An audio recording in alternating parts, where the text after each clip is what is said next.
Hey, hi, hello. Welcome to Diana Emerson. Today we're listening to Forensic Files, and this is Shattered Innocence. There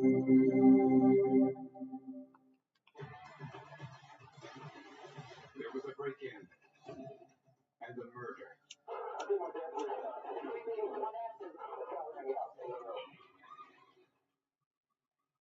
It looked like an execution. My first thought was, this wasn't it. Until a closer look at the forensic evidence revealed the truth. That was definitely a stage scene.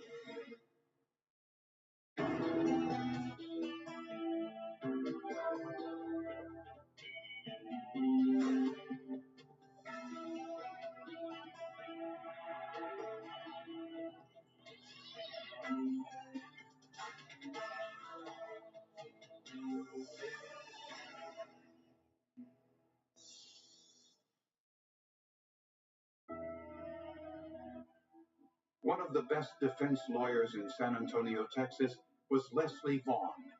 Leslie was a workaholic. If you know anything about guys who try to reach that status of perfectionism, Leslie was a perfectionist. He really was. Not surprisingly, as a defense attorney, Vaughn's practice also included problem clients. He did have clients involved in the drug trade. He did have clients that were identified themselves with different organized crime groups. On the night of November 10th, 1998, Leslie's wife was working the night shift as a nurse at the local hospital. Leslie and his two sons were home that night. Around 1:30 a.m., 16-year-old Brian said he heard a loud bang coming from his father's bedroom. When he tried to get in, he discovered the door was locked.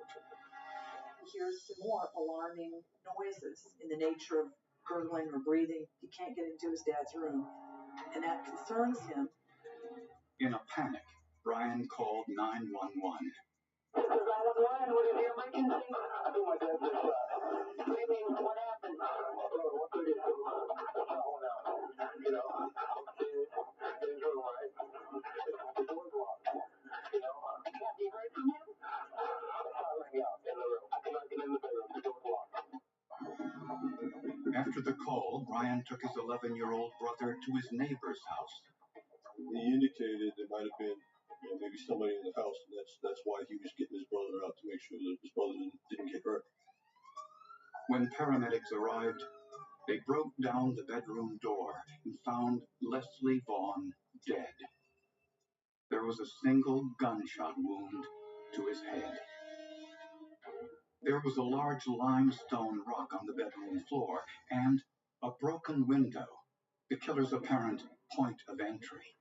The French doors opened to a balcony, and one of the doors had a very large gaping hole in it. Someone had thrown a rock through the doors, and the size of the breakout in the glass could accommodate a grown person walking in and out to that opening. So right off the bat, I was pretty sure that we were dealing with the murder scene. There was a spent shell casing on the floor, and the spent bullet was found in the pillow under Vaughn's head. The bullet had 6 grooves with the right twist, which would commonly indicate a Smith & Wesson semi-automatic 9mm handgun. But the motive for the murder was unclear. The television was on. There was a remote control still intact. There was no indications of drawers open where somebody ransacked, was searching for something, whether it be jewelry, money. So there was no indications at all of a burglary. Leslie Vaughn was just 44 years old. My first thought was, this was a hit. Just a day earlier, a federal prosecutor overheard Vaughn say he feared he would be targeted for violence. That's sometimes the risk you take when you lose a case for a client who happens to be a drug dealer. What went through my mind is that rumors were that maybe it was a client, a disgruntled client, somebody who's mad at him. Homicide detective Alfred Damiani broke the news to Leslie's wife, Madeline. I've made lots of those notifications, and after the initial gasp and shock, then it's how did it happen? And she never ever asked that. And and they found another surprise on the 911 calls.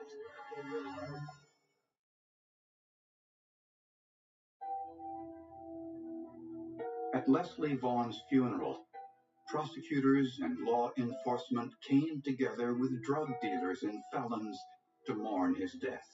You had these grown men that by society standards, they're thugs, but they were actually reduced to tears because Leslie Vaughn was in that box, about to be put in the ground. In a search for the killer, the Vaughn family told police they were getting harassing telephone calls in the weeks leading up to the murder. The family had been receiving calls that you'd pick the phone up, nobody would say anything. They were basically just dead air. Unfortunately, phone records couldn't determine the origin of the calls. For investigators, their first task was to eliminate the victim's wife, Madeline, as a possible suspect. Hospital records confirmed she was working on the night of the murder and had never left the premises. Madeline she was grieving, she was stunned, she was in shock. She was all of the things that you would expect her to be. And remember, I showed you the pictures of Leslie and Madeline, and they look real happy. Did that look like a picture of somebody knocking each other out? I mean, that's what I saw. On the night of the murder, as a matter of routine, police swabbed Brian Vaughn's hands for gunshot residue, since he was in the house when the crime occurred. These are the small, microscopic particles that are left behind when a gun is fired.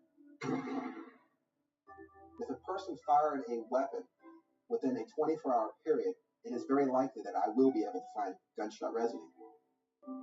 But under the scanning electron microscope, magnified up to 10,000 times, the tests on Brian's hands were negative. Investigators suspected the killer somehow climbed up to a second-floor balcony, broke through the French doors, and then shot Vaughn in the head with a 9mm gun. The balcony was about 15 feet from the ground. This is a balcony without access to the ground level. There's no stairway. There's no other way to access this balcony except through those doors. I think someone could have scaled that balcony. I would say that someone who did that would have to be pretty fit, in pretty good shape. I don't think it would have been an easy thing to do necessarily, but it could be done. But when investigators looked at the dirt below the balcony, they couldn't find any evidence of a ladder or even any foot impressions, despite 3 days of constant rain. How did this person get up here? How did this person climb up here and get up to the second floor of this wooden deck and gain entry to this residence? If the ground had been disturbed by heavy footprints or a ladder or some sort of equipment, it should have shown up in that soil. And investigators felt it would have been impossible to throw the rock from the yard. It weighed close to 10 pounds. That person had to be very strong to be able to throw that rock from the bottom floor and to make it go right through that glass. We found no evidence that there was any activity, anybody walking around back there, absolutely no evidence of it. And investigators found another inconsistency. There was broken glass all over the bedroom floor and all over Leslie Vaughn's body as well. The rock that was thrown through that window didn't even faze him and didn't even wake him up. The obvious conclusion that you have to draw from that is that the guy was probably dead already. Toxicology tests found no drugs or alcohol in Leslie Vaughn's system, so there was no evidence he was unconscious before he was killed. Next, investigators sent the rock to the forensic lab for testing. I talked to a scientist and asked him if there was a process which he planned to use to attempt to raise these latent prints. The process is called superglue fuming. Heated superglue produces fumes that adhere to a fingerprint, and the adhesion is greater than fingerprint powder. You want to preserve anything that is on that rock as far as latent prints or fingerprints. You want to make sure that there's no way by using a brush that it's going to come off. Unfortunately, the surface of the rock was too jagged. The test was unsuccessful. Then investigators found an inconsistency in Brian Vaughn's story. Brian called 911 to report the shooting at 1:46 a.m. What's your last name? Vaughn. Is anybody else there with you? I think my brother is down the street at the neighbor's house. But Brian took his brother to his neighbor's house 20 minutes earlier at 1:24. Brian told the Floyds that he had already placed a 911 call and that he was going back to the house to wait for the police. When I asked both Mr. and Mrs. Floyd what time it was, they both told me it was exactly 1:24 a.m. according to this clock that they had in the bedroom.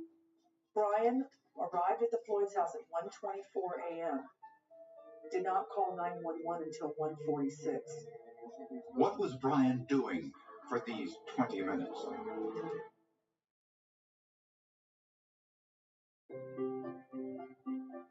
There were only 3 people in the house on the night of Leslie Vaughn's murder, the victim and his 2 sons. A background check revealed 16-year-old Brian had a previous arrest.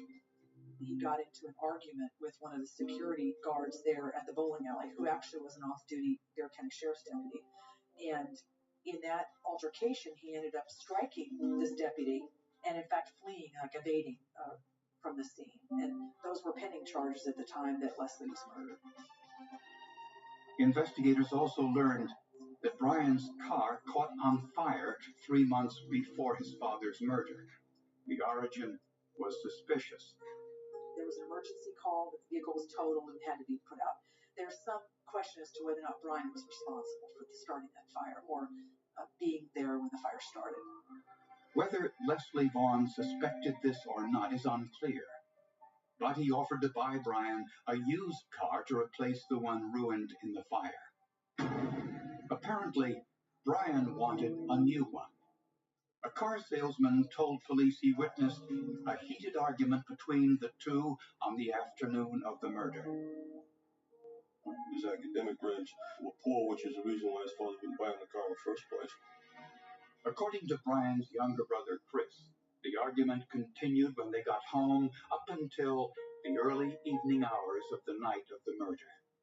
According to Chris, Brian retaliated by threatening to quit his high school basketball team, relinquishing any chance of a college scholarship. In Chris's statement, he said that it was heated exchange between him and his father in Brian Vaughn's bedroom, and that this thing occurred about 11:30 at night. Investigators dusted the entire bedroom for fingerprints and found no foreign prints, only those of family members. But on the French door with the broken window, investigators found only one set of prints, Brian's. To have your own prints in your own house is not that significant, but given the fact that we have this story about what happens and the door is really clean otherwise, it's just one more piece to the puzzle. Investigators found shards of glass in the hallway outside the bedroom leading towards the bathroom. It was easy to see it was from the killer. There's some trace evidence, some transfer blood and tissue to a wall right next to the door that exits the bedroom, and that's significant. We followed the glass shards to the bathroom, and then inside of the bathroom, we found an additional glass shard, and then we found 2 black hairs in the sink area. All of the hairs from that bathroom were sent to the forensic lab for analysis. These hairs had a very clumped, a very dense pigmentation pattern. They were short, they were semicircular. They contained overall characteristics that followed and fell into the footsteps of what one would conclude as being a Negroid hair.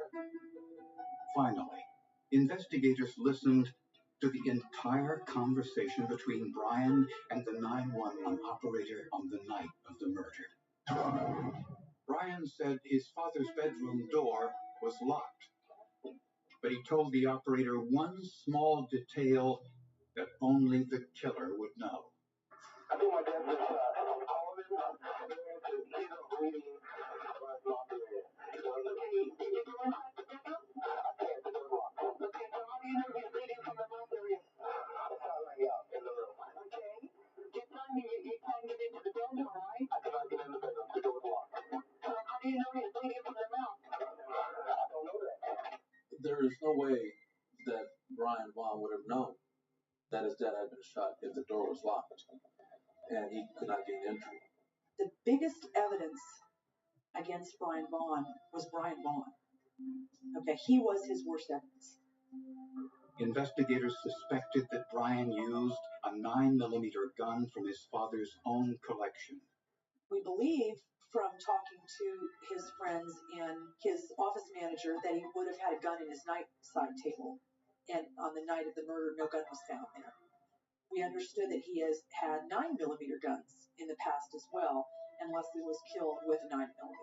The gun was, in this case, though, never found. Was never found.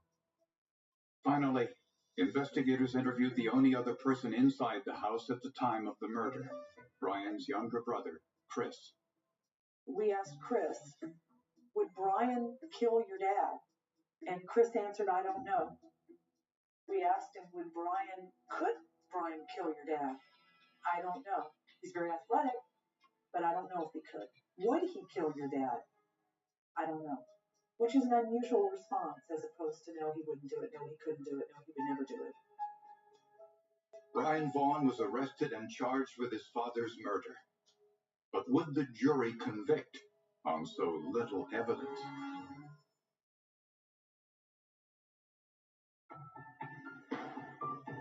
Three months before Leslie Vaughn's murder, prosecutors believe that his son Brian may have set fire to his car as a ploy to get a new one. But his father refused, offering to buy him a used car instead. Apparently, they fought about this and other issues like his grades in school and how he was jeopardizing his chances for an athletic scholarship to college. According to Chris Vaughn, the two argued until close to 11:30 on the night of the murder. Prosecutors believe Brian waited until his father went to sleep, then woke his little brother and took him to the neighbor's house. He told his neighbors that he heard a noise from his father's bedroom and that it might have been a gunshot. He said he already called 911. But that was a lie. Prosecutors believe he used the time to return home and shoot his father in the head.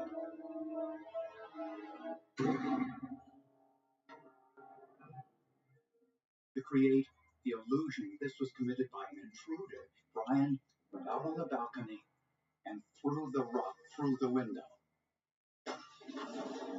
The glass landed on top of his father's body, proof that this happened after he was dead. The evidence suggests Brian locked the bedroom door and tracked shards of glass through the hallway on his way to the bathroom to clean up. Where he disposed of the murder weapon and his bloody clothing is unknown. 22 minutes after taking his brother to the neighbors, Brian finally called 911. The call was full of inconsistencies.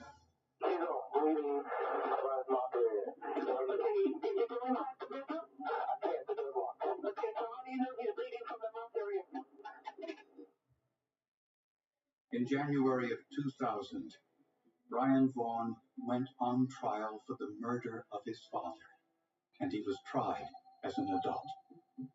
I don't think that you can be in your right mind to pull off something as horrendous as that was if you were in your right mind. That's all I'm going to say. And that's what I feel. You cannot tell me that he was in his right mind if he pulled that trigger.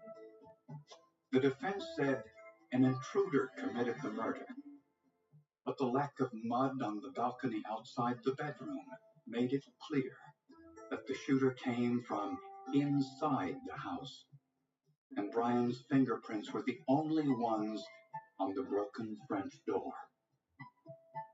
Brian also lied about the 911 call and clearly knew information only the killer would know. The jury found Brian Vaughn guilty. When the jury assessed the punishment of the defendant, Brian Vaughn, confinement for 33 years. He'll be eligible for parole in 2017. If Lester Bond was here, he would ask the prosecutors to go lean on his son. I believe that. Our fathers would. We could not fathom our children doing something as horrendous as that to us, period. He got a gun. He snuck up on his dad while his dad was sleeping. He put it to his dad's back of his dad's head, and he blew his brains out, basically. Yeah, I think he belongs in the penitentiary. She was really a star athlete. Yes. And this is a kid that probably would have figured out a way to do well enough in school to graduate from high school, and probably would have had a college career playing basketball, and probably would have had the time of his life. And instead, he's spending his life in jail.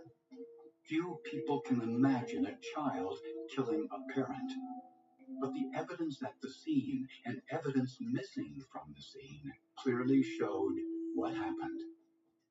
This is such an unusual case in that forensics played a big role in this, but not in the normal sense. The lack of it in some ways was kind of compelling. It is something that he probably just thought of either days before or that night, just planned it, but he slipped and he wasn't able to cover his tracks. He provided all the necessary pieces to convict him. And in fact, he provided evidence that was so strong, you could not find him not guilty. It takes days and weeks of investigation. Okay, it takes lives that you destroy, and you don't realize that when you pull the trigger. Because once you pull that trigger, you can't take that bullet back.